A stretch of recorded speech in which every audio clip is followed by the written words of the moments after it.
Hello students, welcome to my channel Arun's Physics Portal. Work, Power and Energy is an important chapter of class 11 for CBSE, ICSE and different state boards. In this lecture, I will be talking about work only, leaving the other two, namely power and energy, to be dealt with separately. This topic will also be found useful for JEE mains and NEET aspirants. The complete note of this topic is provided here for your convenience. I hope you enjoy going through it. Now let us come to the topic. In physics, we define work as the dot product of the force and the displacement it produces in the body. So if F be the force acting on a body and it produces a displacement S in the body, then the work done by the force is defined as W equal to F dot S. In this figure here, S is the direction of displacement and this is the direction of force. The angle between F and S is theta. So the dot product of F dot S is F into S cos theta.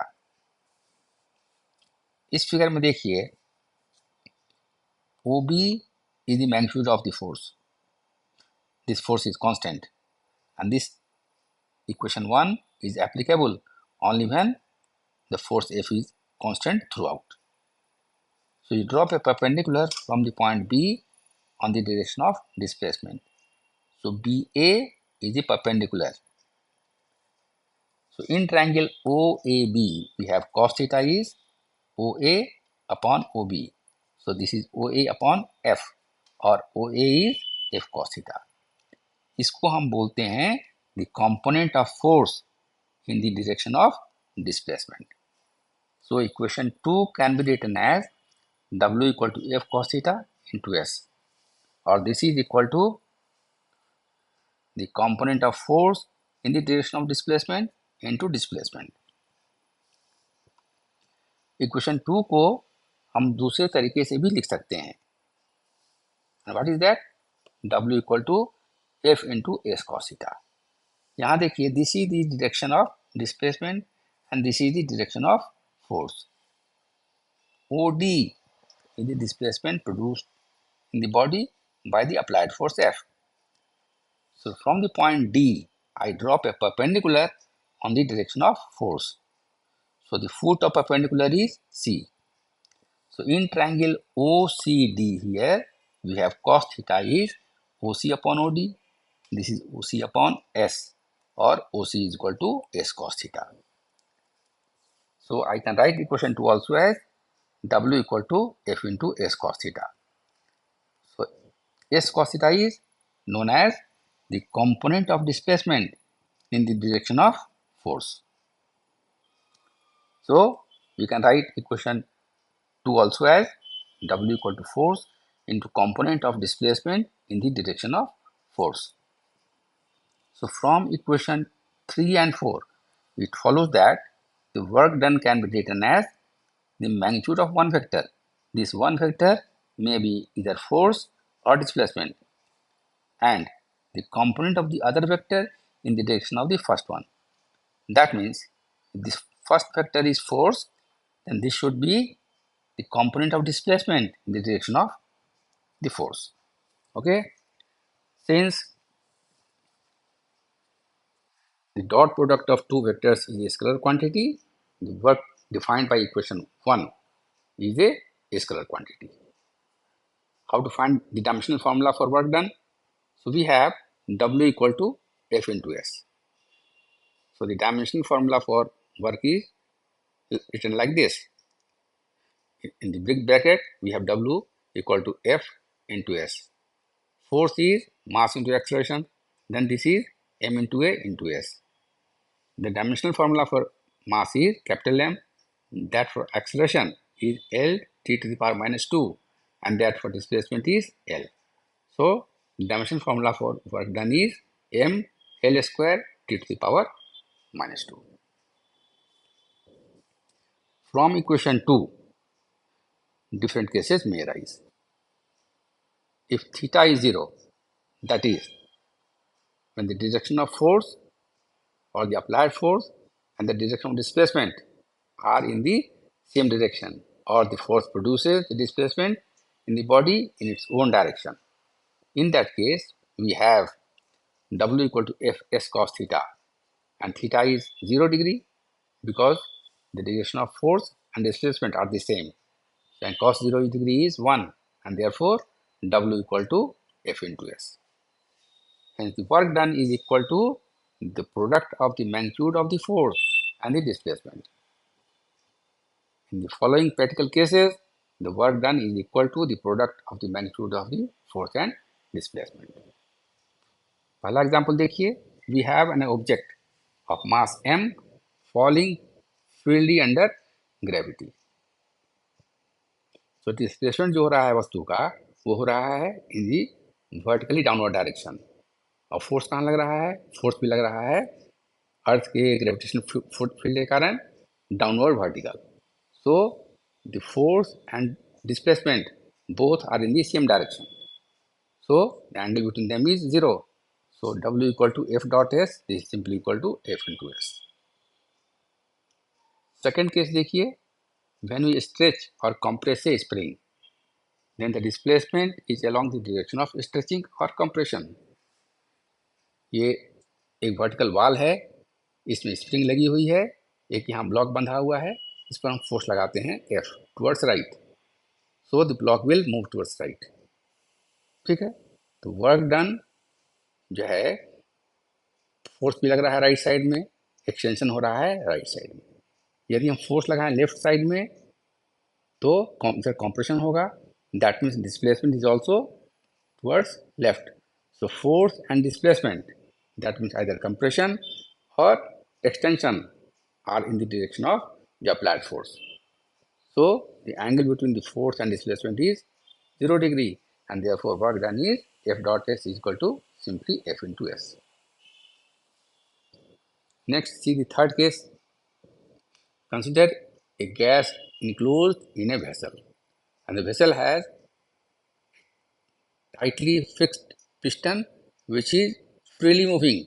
That means there is no force of friction between the walls of the cylinder and the piston.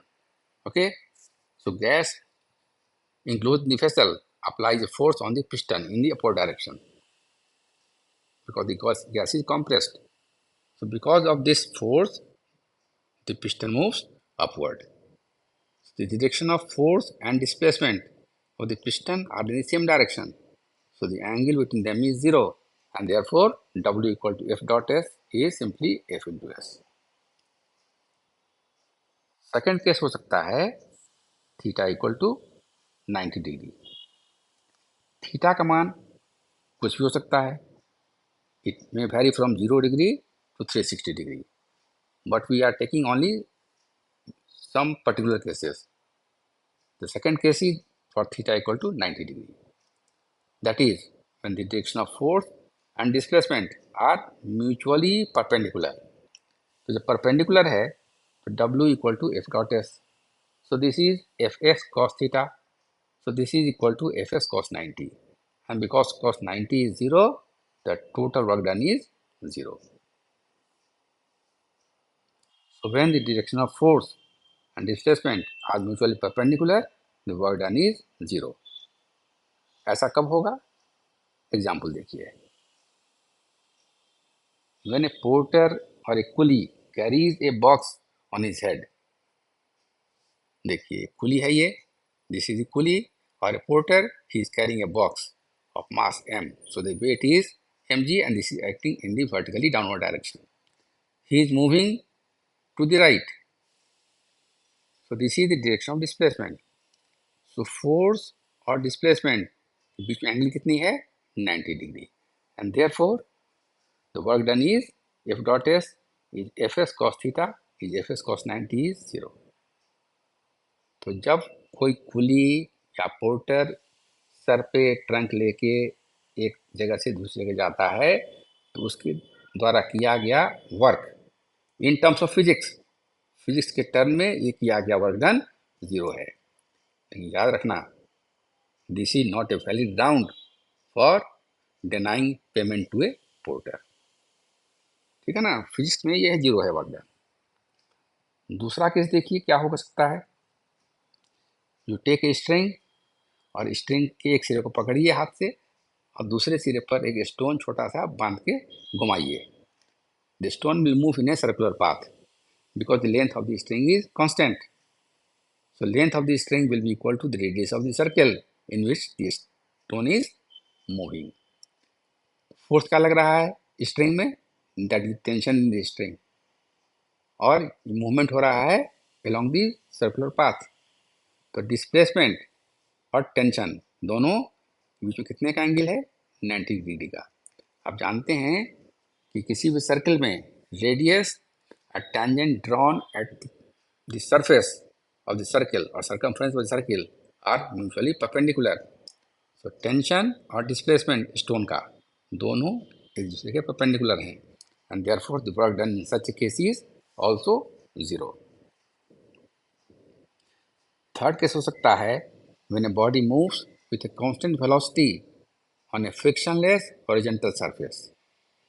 तो जो velocity constant है इसका मतलब है कि उसमें acceleration 0 है and force कितना होगा, मास इनटू एक्सेलरेशन। एक्सेलरेशन 0 है, फोर्स क्या हो गया 0। इसलिए इस केस में भी वर्क डन 0 है when a body moves on horizontal frictionless surface with a constant speed. Next case देखिए, when a push against a wall. ये वॉल है, इसको कोई व्यक्ति इसको पुश कर रहा है, but the wall is not moving. Wall जहाँ पर है वहीं पर स्थिर है, तो क्या, तो वर्क डन तो 0 हो गया इन टर्म्स ऑफ फिजिक्स। अगर 0 हो गया work done, then why do we get tired, हम लोग थक क्यों जाते हैं। This is because so long as we push against the wall our muscles alternately contract and relax, thereby using up our internal energy.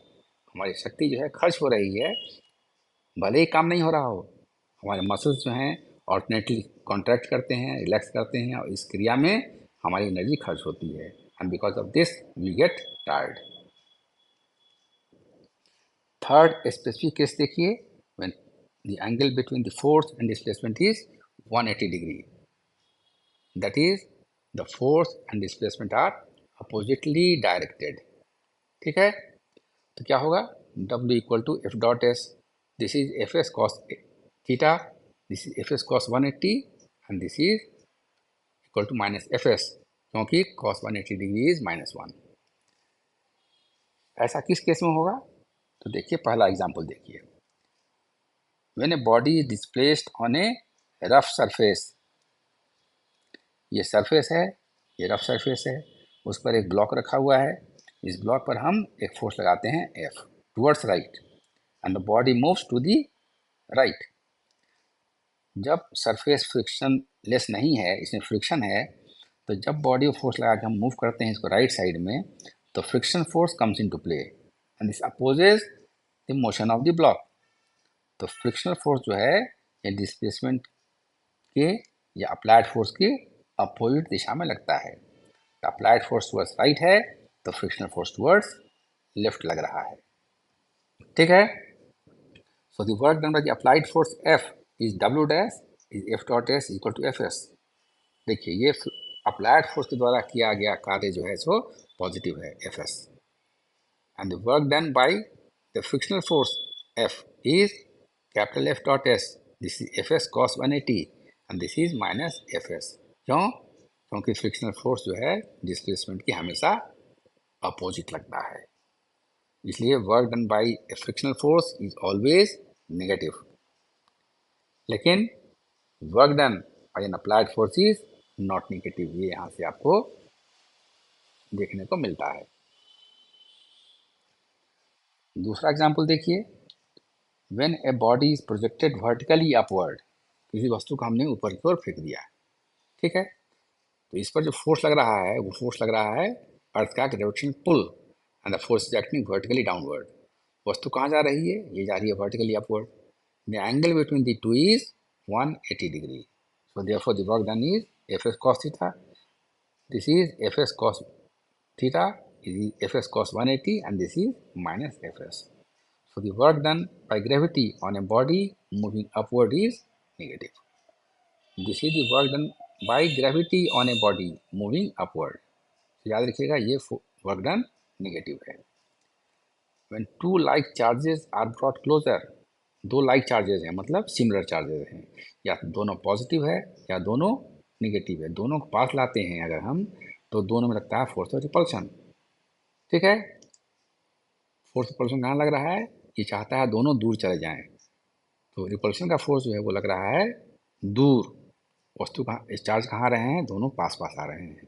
तो displacement और force में angle कितना हो गया, 180 डिग्री का, चाहे वो चार्ज पॉजिटिव हो या निगेटिव हो। ठीक है, तो इस केस में भी वर्क डन हमेशा निगेटिव होगा। Next case is that when brakes are applied to stop और slow down a moving vehicle. जब आप बाइक से चल रहे हैं, स्कूटी से चल रहे हैं, कार से चल रहे हैं और ब्रेक लगाते हैं तो क्या होता है, फ्रिक्शनल फोर्स प्रोड्यूस होता है, और हम देख चुके हैं कि work done by the frictional force is always negative. So when you apply brakes to stop a car or slow down your car, frictional forces come into play. So the work is done against the frictional force and hence the work done is negative. ठीक है, इसको आइए थोड़ा हम example से देखते हैं। A block is pushed through a distance of 5 meter on a rough horizontal surface, offering 100 Newton resistance. Find the work done by the frictional force. देखिए ये हमारा फ्रिक्शनल सरफेस है, इस पर अप्लाइड फोर्स लगा के हम उसको, उस ब्लॉक को यहाँ से हम यहाँ ले गए। कितना डिस्प्लेसमेंट हुआ, 5 मीटर। डिस्प्लेसमेंट जब हो रहा है राइट साइड, तो फ्रिक्शन फोर्स कहाँ काम कर रहा है, left side. So W equal to F dot S, this is F S cos theta. So this is F S cos 180, क्योंकि फ्रिक्शनल फोर्स के द्वारा किया गया कार्य पूछ रहा है, work done by the frictional force. तो फ्रिक्शनल फोर्स लेफ्ट है, डिस्प्लेसमेंट राइट है, so the angle between the two is 180. So the work done is Fs cos theta, F का मान दिया हुआ है 100 न्यूटन, फ्रिक्शन फोर्स कितना है 100 न्यूटन है, कितना डिस्प्लेसमेंट है 5 metre, and cos 180 is -1, so work done is -500 joule. Next question देखिए, a block of mass 5 kilogram slides down an inclined plane of inclination 60 degree with the vertical। ये inclined plane है जिसका vertical के साथ inclination जो है सो 60 degree है। यहाँ एक ब्लॉक रखा हुआ है जिसका मास है 5 kilogram. The length of the incline is 10 metre. Find the work done by the force of gravity. Gravity के द्वारा किया गया वर्क क्या है ये बताइए। कैसे डिफाइन करते हैं work done, F dot S, this is F S cos theta. F is the force due to gravity and that is equal to mg. So this is mg into s cos 60। mg हो गया आपका 5 kilogram, g का मान हो गया 9.8 metre per second square, s का मान दिया हुआ है 10 मीटर, एंड cos 60 डिग्री कितना होगा, cos 60 इज हाफ। तो if you solve them you get w equal to 245 joule. इस ट्रायंगल OAB में देखिए, OAB में देखिए cos 60, एंगल के सामने की भुजा हम बोलते हैं परपेंडिकुलर, सबसे बड़ी भुजा है वो हो गई हाइपोटेन्यूज राइट एंगल ट्रायंगल में, और जो बच गया वो हो गया बेस। तो ये जो OB है वो हो गया परपेंडिकुलर, OA हो गया हाइपोटेन्यूज, और ये साइड बच गया AB, वो हो गया base. cos 60 is AB upon OA, AB is equal to H upon OA, तो H का मान निकल गया, OA cos 60, OA is 10 meter, cos 60 is half, so this is simply 5 meter. So work done is 245 joule.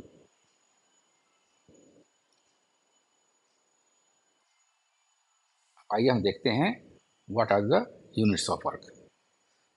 CGS system में force की इकाई क्या है, डाइन, और डिस्प्लेसमेंट की इकाई क्या है, सेंटीमीटर। तो वर्क डन क्या होगा, dyne into centimetre. So this has got a very special name known as erg. तो वर्क में फोर्स की, CGS में फोर्स की इकाई हो गई डाइन, डिस्प्लेसमेंट हो गया centimetre, so the product is 9 centimeter and this is known as Earth. So 1 Earth is 1 dyne into 1 centimeter, and this is 1 dyne centimeter. So when a force of 1 dyne displaces a body through a distance of 1 centimeter in its own direction, the work done is said to be 1 Earth. SI unit of force जो है वो है Newton, और displacement की इकाई क्या है SI में metre. So the unit of work will be Newton into meter, and this has got a very special name as joule. So 1 joule is 1 Newton into 1 meter, or this is 1 Newton meter. Since 1 Newton is 10 to the power 5 dyne, 1 meter is 100 centimeter. So 1 joule is also equal to 10 to the power 5 dyne into 100 centimeter. This is 10 to the power 7 dyne centimeter. So this is 10 to the power 7 Earth, because dyne centimeter is Earth. So when a force of 1 Newton displaces a body through a distance of 1 meter in its own direction, the work done is said to be 1 joule. एक दूसरी इकाई है that is known as gravitational unit of work. SI system में ये है kilogram force metre. Kilogram force क्या है? 1 kilogram mass को अर्थ अपने सेंटर की ओर जिस फोर्स से खींचती है उसे हम बोलते हैं 1 किलोग्राम फोर्स. तो देखिए ये मास है 1 kilogram, acceleration due to gravity है जी, कितने फोर्स से अर्थ खींच रही है उसको mg फोर्स से. m का मान हुआ 1 किलोग्राम, g का मान है 9.8 metre per second square, and this is kilogram metre per second square is known as newton. So this is 9.8 newton. So 1 kilogram force is 9.8 newton. ठीक है. So work done is 1 kilogram force into meter. So this is 9.8 Newton meter, and Newton meter is nothing but joule. So 1 kilogram force meter is 9.8 joule. So when a 1 kilogram force displaces a body through a distance of 1 meter in its own direction, the work done is said to be 1 kilogram force meter, or this is equal to 9.8 joule. दूसरी इकाई है gravitational unit, वो है CGS system में, वो है gram force into centimetre. Gram force क्या है? We have a body of mass m equal to 1 gram. इसको अर्थ अपने सेंटर को खींच रही है अपने एक्सेलरेशन ड्यू टू ग्रेविटी से. कितनी वैल्यू उसकी है CGS में? 980 centimetre per second square. So this is gram, this is centimetre per second square. So this is gram centimeter per second square. This is known as dyne. So 1 gram force is 980 dyne. And the unit of work is GF into centimeter. So how much this is? 1 gram force into centimeter. This is 1 gram, 980 centimeter per second square into 1 centimeter. This is 980 gram centimeter per second square into centimeter. And this is simply gram centimeter per second square. This is your dyne. So this is 980 dyne centimeter, and dyne centimeter is Earth. So this is 980 Earth. इसलिए CGS में gravitational unit of work is 1 gram force centimeter, and this is equal to 980 Earth. Calculation of work done under different condition. हम लोगों ने शुरू में देखा है कि हमारा जो इक्वेशन है वर्क डन के लिए W equal to F dot S, ये तभी वैलिड है जब हमारा अप्लाइड फोर्स कांस्टेंट है. पृथ्वी के सतह के पास ग्रेविटी का मान नियरली कांस्टेंट है, both in magnitude and direction, and the force acting on the body is constant near the surface of the earth. Consider a particle of mass m moving from point A to point B under the action of gravity. ये हमारा x axis है, ये हमारा y axis है. कोई particle m मास का है जिसको A से हमने छोड़ा है और वो B तक आता है, चाहे वो स्ट्रेट लाइन फॉलो करके आए, या वो कर्व 1 से आए, या कर्व 2 से आए, या किसी कर्व से आए, लेकिन वो ए से चलता है और बी तक पहुंचता है, so that displacement is AB. This angle is theta. Therefore, this height is h from the ground. So h will be equal to AB cos theta. Okay. So the work done by the force of gravity in displacing the particle from A to B along any curve will be equal to force into displacement. Force हो गया F, and this is equal to mg, and this is AB. So this is mg into AB cos theta, and AB cos theta we have seen here that this is equal to h, height from the ground, so W equal to mgh, where h is the height descended by the particle.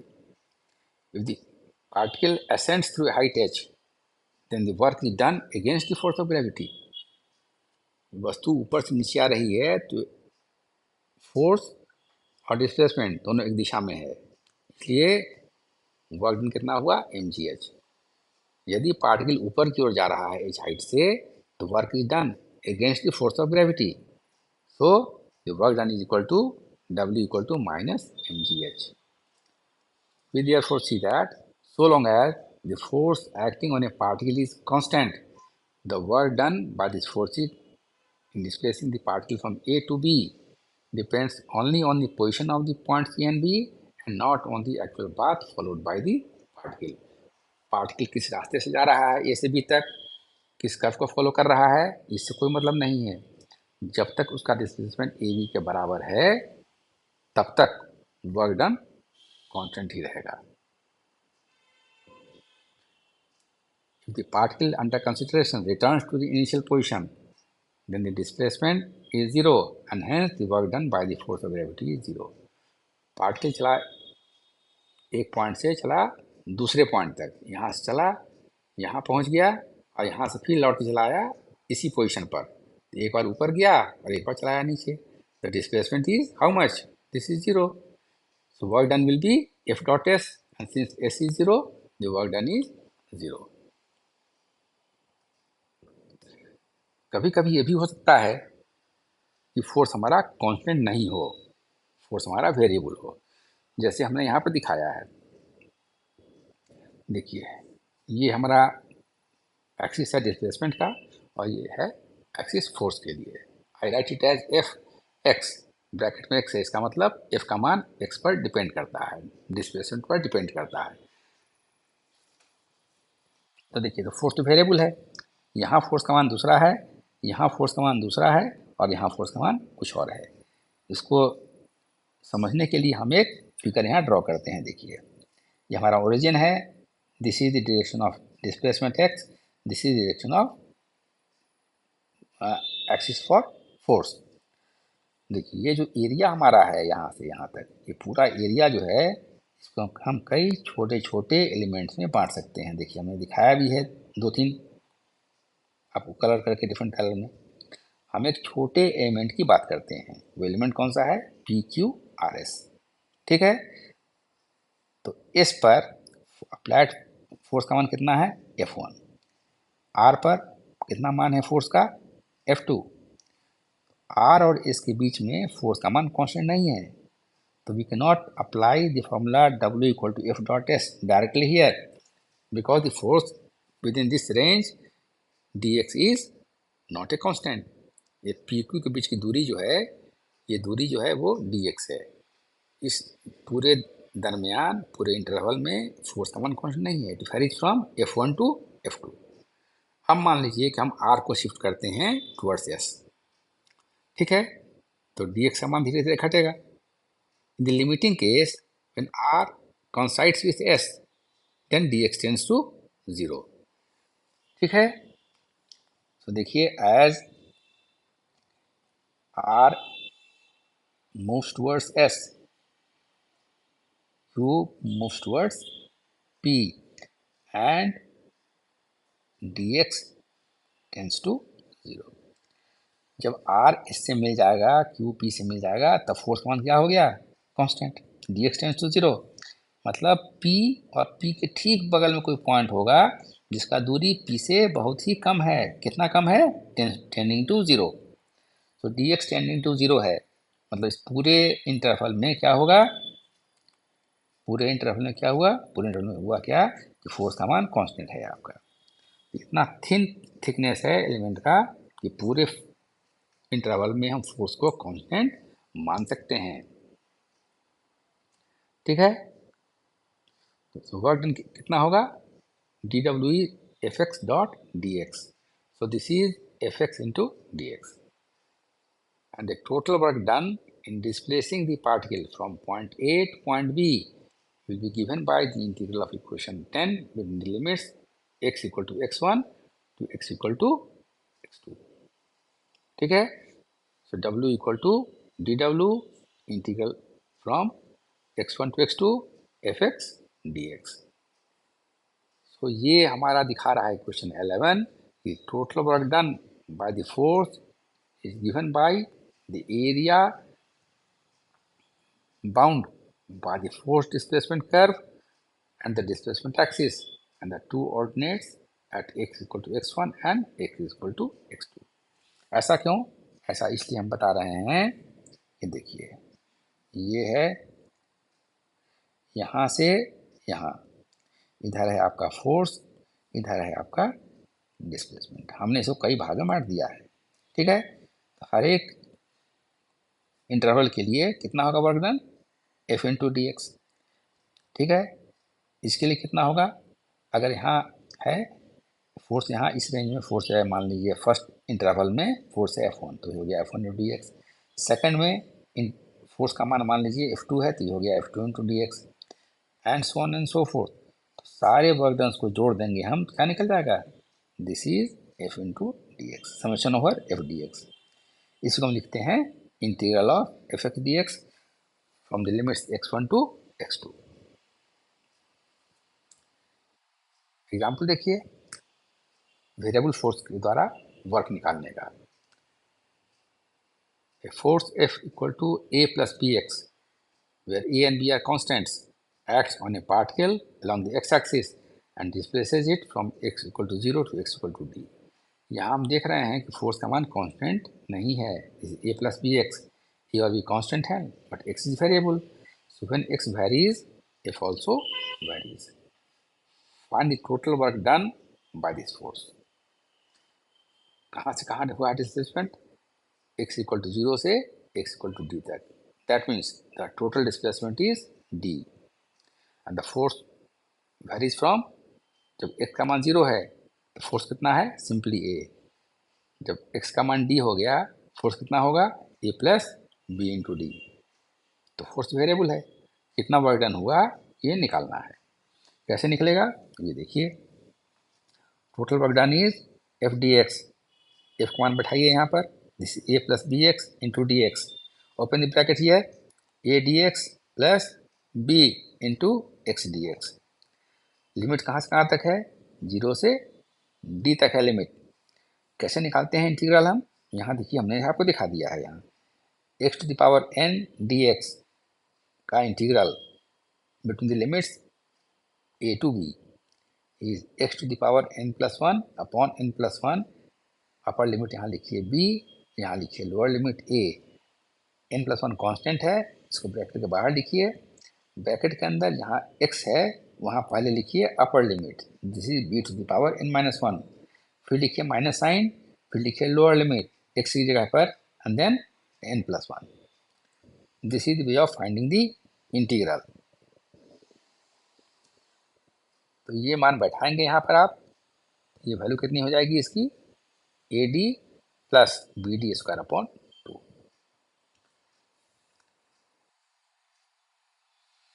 Next,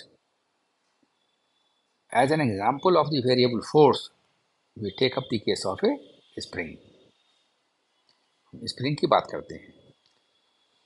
consider a spring of force constant k और spring constant k which is attached to a fixed vertical support at one end and to a block at the other end as shown in the figure.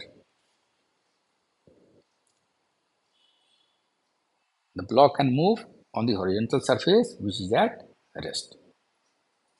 देखिए ये vertical wall है, ये horizontal surface है, एक spring का एक सिरा बंधा हुआ है वर्टिकल बार से और अभी ये अपने नॉर्मल पोजीशन में है spring.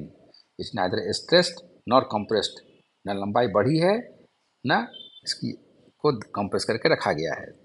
We have a block of mass m attach to the spring at the other end. इस स्थिति में स्प्रिंग अपने नॉर्मल पोजीशन में है, ना तो इसमें एक्सटेंशन है ना इसमें कंप्रेशन है।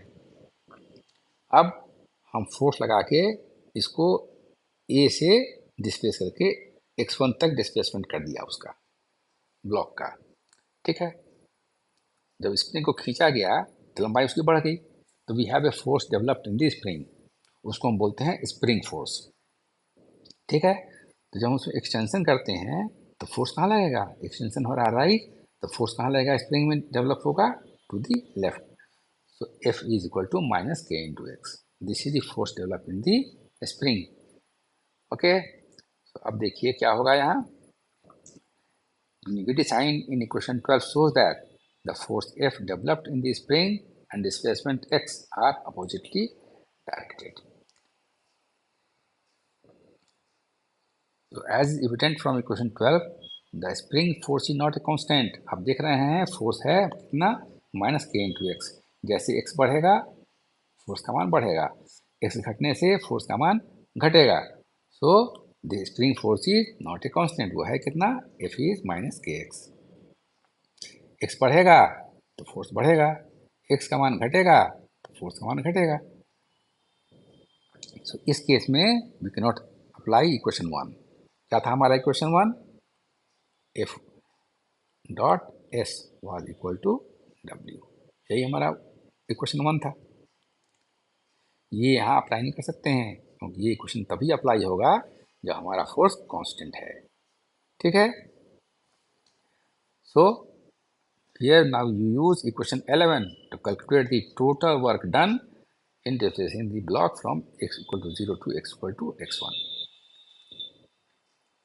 ये क्या हुआ, f dx, work done is f dx, x varies from 0 to x1, कि f का मान है माइनस के x, so this is minus kx dx, integral from 0 to x1, so this is minus half kx square। If the block is again brought back from x equal to x1 to x equal to 0, then the work done by the spring force is opposite to it। This is W dash is x1 से 0 तक integral है, f dx, f is minus kx, this is minus kx dx, integral from x1 to 0, and this value is W dash is half kx square। So the total work done by the spring force in the round trip is 0। एक बार extension हुआ तो हो गया work done हमारा minus half k x square, एक बार compression हुआ तो कितना हो गया work done, plus half k x square, तो टोटल वर्क डन इज 0, ठीक है। अब आइए देखते हैं what are conservative and non conservative forces. यदि ऐसे फोर्सेस हैं जिसके द्वारा किया गया वर्क एक राउंड ट्रिप में 0 है, तब ऐसे फोर्स को हम बोलते हैं कंजर्वेटिव फोर्स। जैसे force due to gravity, gravity का फोर्स जो है कंजर्वेटिव फोर्स है। क्यों, यदि आप किसी वस्तु को, एक बॉल को यहाँ से ऊपर ले गए, ठीक है, the work done is against the force of gravity, और यहाँ से फिर उसको वापस यहाँ तक ले आए तो हो गया राउंड ट्रिप, ठीक है ना। ग्राउंड से ऊपर गया आप यहाँ से वापस चला आया, तो एक में वर्क डन आपका है माइनस mgh और ये वर्क डन कितना हो गया प्लस mgh, तो total work done is 0 here. So the force of gravity और gravitational force is a conservative force, work done in a complete cycle is 0। Similarly the work done by a spring force is also 0 in a round trip, अभी हम देख चुके हैं उसको। तो ऐसे forces जिनके द्वारा किसी राउंड ट्रिप में किया गया वर्क 0 होता है उसको हम बोलते हैं कंजर्वेटिव फोर्स। ऐसे फोर्सेस जिनके द्वारा राउंड ट्रिप में किया गया वर्क 0 हमेशा 0 है उसको बोलते हैं कंजर्वेटिव। और यदि ऐसा नहीं है तो वो फोर्स जो है उसको हम बोलते हैं नॉन कंजर्वेटिव फोर्स। ठीक है, जैसे फोर्स ऑफ फ्रिक्शन है, उसमें वर्क डन जो होगा फ्रिक्शन फोर्स के द्वारा वो हमेशा नेगेटिव होगा, क्योंकि वस्तु जिधर मूव करेगी फ्रिक्शनल फोर्स उसके हमेशा अपोजिट ही काम करेगा। So work done there is always negative. तो work done in a round trip is always negative and this is not never zero. इसलिए ये जो है हमेशा निगेटिव ही होगा। इसलिए ऐसे फोर्सेज जो हैं सो फ्रिक्शनल फोर्स जो है या विस्कस फोर्स है, ये फोर्सेज जो हैं वो नॉन कंजर्वेटिव फोर्सेज हैं। I assume you like this presentation. यदि आपको मेरा ये लेक्चर अच्छा लगा हो तो इसे लाइक करें, शेयर करें और मेरे चैनल को सब्सक्राइब करें।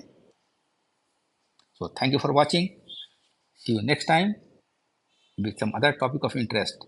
Till then, goodbye.